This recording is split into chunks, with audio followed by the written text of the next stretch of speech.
कांग्रेस का एसआर के गुट जिनकी एक नेता किरण चौधरी ने अब भारतीय जनता पार्टी का दामन थाम लिया है। कांग्रेस का झंडा हाथ वाला वो राष्ट्रीय झंडा नहीं, हाथ वाला झंडा छोड़कर आज भाजपा का झंडा जो है, वो परचम जो है भाजपा का। आपको बता दें कि वो कांग्रेस पार्टी की बड़ी नेताओं में शामिल थी और चौधरी बंसीलाल जो हरियाणा के 4 बार मुख्यमंत्री रहे थे, उनकी विरासत को संभाल रही थी। किरण चौधरी ने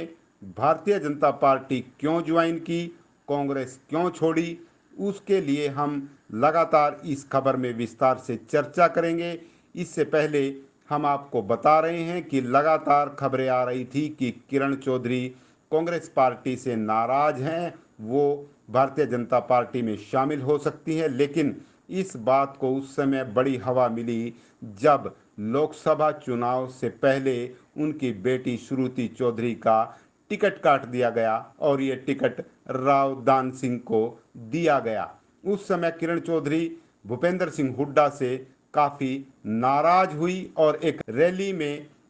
राहुल गांधी के सामने उन्होंने अपनी बात रखी, लेकिन उनकी बात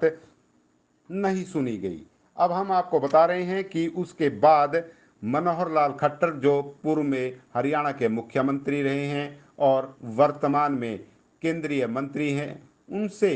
किरण चौधरी की मुलाकात हुई और एक चीफ मिनिस्टर ऑफिस का एक अधिकारी भी इसकी मध्यस्थता में लगा हुआ था। और जैसा कि हमने आपको पहले भी बताया कि किरण चौधरी ने हाईकमान को अपना इस्तीफा भेज दिया था और उसके बाद वो आज भारतीय जनता पार्टी में शामिल हुई हैं। इसकी वजह भी बताई जा रही है। जिस तरह से हरियाणा में राज्यसभा की एक सीट खाली हो चुकी है दीपेंद्र हुड्डा के लोकसभा चुनाव जीतने के बाद, अब कयास लगाए जा रहे हैं कि किरण चौधरी को ये राज्यसभा की सीट मिल सकती है, वहीं उनकी बेटी को तोशाम से विधानसभा का चुनाव लड़ाया जा सकता है। किरण चौधरी के भारतीय जनता पार्टी में शामिल होने के 3 फायदे मैं आपको बता रहा हूं, क्योंकि बंसीलाल की जो विरासत है उसका लाभ भी भारतीय जनता पार्टी को होगा, क्योंकि जिस तरह से मैंने पहले भी आपको बताया कि 3 लाल जिनके परिवार अब भारतीय जनता पार्टी में शामिल हो चुके हैं, चाहे वो भजन लाल के बेटे कुलदीप बिश्नोई हों, उनके बेटे भव्य बिश्नोई हों, चौधरी देवीलाल के बेटे रणजीत चौटाला हों, या फिर जो चौधरी बंसीलाल की पुत्र वधू किरण चौधरी और उनकी बेटी श्रुति चौधरी, तीनों बड़े लालों का परिवार अब भारतीय जनता पार्टी के साथ हो चुका है। तो अब उनकी बड़ी विरासत का लाभ जो है भारतीय जनता पार्टी को मिल सकता है। और जिस तरह से मैंने आपको पहले बताया कि 10 में से 5 सीटें अब की बार भारतीय जनता पार्टी हार गई है, क्योंकि पहले 10 की 10 सीटों पर भारतीय जनता पार्टी का कब्जा था। वहीं विधानसभा की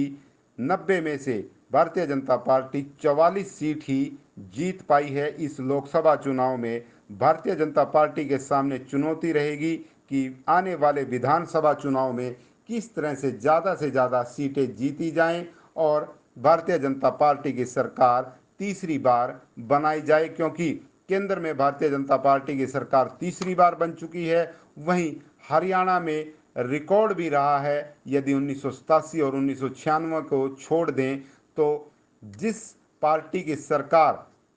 केंद्र में रही है उसी पार्टी की सरकार राज्य में भी बनी है। 8 विधानसभा सीटें ऐसी हैं जिन पर किरण चौधरी अपना प्रभाव रखती है, या यूं कहें कि बंसीलाल परिवार का इन सीटों पर काफ़ी प्रभाव है, जिनमें तोशाम, लोहारू, चरखी दादरी, भिवानी, बाढ़ड़ा और महेंद्रगढ़ जिले की नारनौल, नांगल चौधरी और अटेली ऐसी सीटें हैं जिन पर इस सीट का अच्छा खासा प्रभाव है। और बंसीलाल परिवार के जो लोग हैं वो अब भी इस परिवार से जुड़े हुए हैं। बंसीलाल परिवार के जो कोर वोटर हैं उनको बचाने की चुनौती भी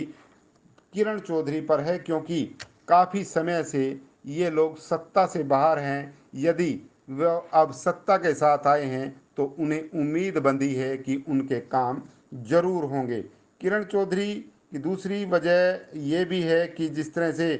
बंसीलाल के कोर वोटर हैं उनको रोकना, और उनके पति सुरेंद्र सिंह के निधन के बाद उनकी बेटी श्रुति चौधरी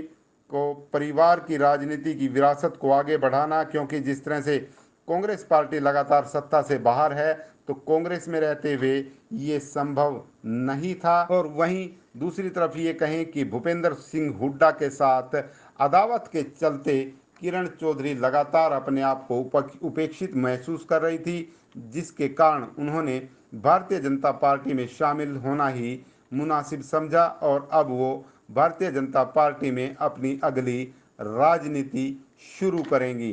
किस तरह से वो अपने आप को एडजस्ट कर पाएंगी उसको लेकर हम आपको बाद में एक चर्चा करेंगे, क्योंकि भारतीय जनता पार्टी एक कैडर बेस पार्टी है जो कांग्रेस पार्टी से कई मामलों में अलग तरह की है। वहाँ पर इस तरह से मंचों पर नहीं बैठाया जा सकता, वहाँ पर एक लिस्ट तय होती है कि ये लोग मंच पर बैठेंगे और बड़े सीनियर लोग भी मंच के सामने बैठते हैं, तो वो किस तरह से अपने आप को यहाँ पर एडजस्ट करेगी वो भी एक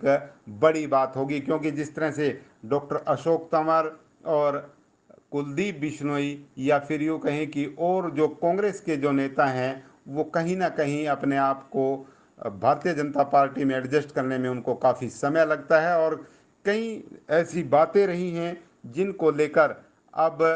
जो कांग्रेस पार्टी है वो कहीं ना कहीं अब काफ़ी कमज़ोर नज़र आएगी, क्योंकि किरण चौधरी कांग्रेस पार्टी की एक मजबूत कड़ी थी और वो कई बार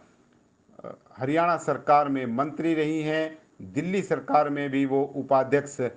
विधानसभा की उपाध्यक्ष रही हैं। इसके साथ साथ अब वो भारतीय जनता पार्टी में अपनी नई पारी शुरू कर रही हैं। आने वाला समय बताएगा कि वो किस तरह से अपनी इस विरासत को आगे बढ़ाएंगी। विशपाल राणा, नमस्ते भारत न्यूज के लिए, करनाल।